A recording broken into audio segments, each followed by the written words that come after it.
नमस्कार, SPN9 news आप देख रहे हैं। लोकसभा चुनाव संपन्न हुई एक हफ्ते से ऊपर का वक्त बीत चुका है, जहां पर भारतीय जनता पार्टी को इनाम चुनावों में बेहद ही बड़ा झटका लगा और पार्टी बहुमत से बेहद पीछे रहते हुए महज 240 सीटों पर सिमट कर की रह गई।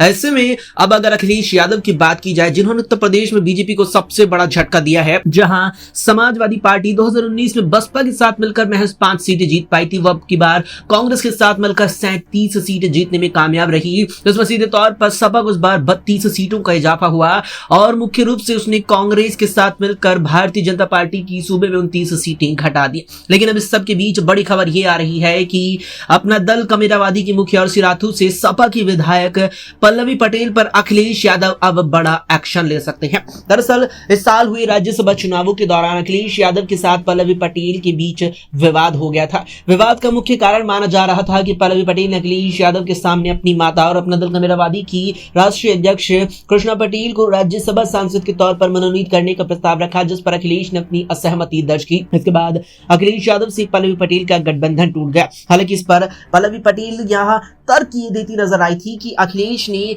राज्यसभा के लिए जिन प्रत्याशियों का चयन किया है उसमें वो पीडीए फॉर्मूले को पूरी तरीके से भूल चुके हैं और सपा पीडीए पर काम नहीं करती, लिहाजा मैं उनके साथ अब गठबंधन नहीं कर सकती। लेकिन इसके पीछे वजह उनकी माता कृष्णा पटेल को राज्यसभा के लिए चयन न करने की मानी गई थी। अब इस सब के बीच बता दी कि 2022 के विधानसभा चुनावों में पल्लवी पटेल ने समाजवादी पार्टी के टिकट पर सिराथू विधानसभा सीट से चुनाव लड़ा और डिप्टी सीएम केशव प्रसाद मौर्य को हरा भी दिया था। लेकिन जब पल्लवी पटेल का अखिलेश के साथ गठबंधन टूटा तो उसके बाद उन्होंने असदुद्दीन ओवैसी से हाथ मिलाकर प्रदेश में पीडीएम न्याय मोर्चा का घोषणा की और उसके बाद वहां से चुनाव लड़ने के लिए कदम बढ़ाए, लेकिन वहां भी उनके सामने दिक्कतें आ गई थी। लेकिन अब इस सब के बाद जिस तरीके से सपा ने बेहतरीन प्रदर्शन लोकसभा चुनावों में दिखाया, उसके बाद माना जा रहा है कि अखिलेश यादव अब पल्लवी पटेल पर कड़ा एक्शन ले सकते हैं और सिराथू से जो वो विधायक है उनकी विधानसभा की सदस्यता भी छीन सकते हैं। ऐसे में अगर अखिलेश कदम उठाते हैं तो पल्लवी पटेल उनसे माफी मांगने सपा दफ्तर भी पहुंच सकती है। फिलहाल के लिए इतना ही। देश दुनिया की तमाम खबरों के लिए देखते रहें SPN9 न्यूज।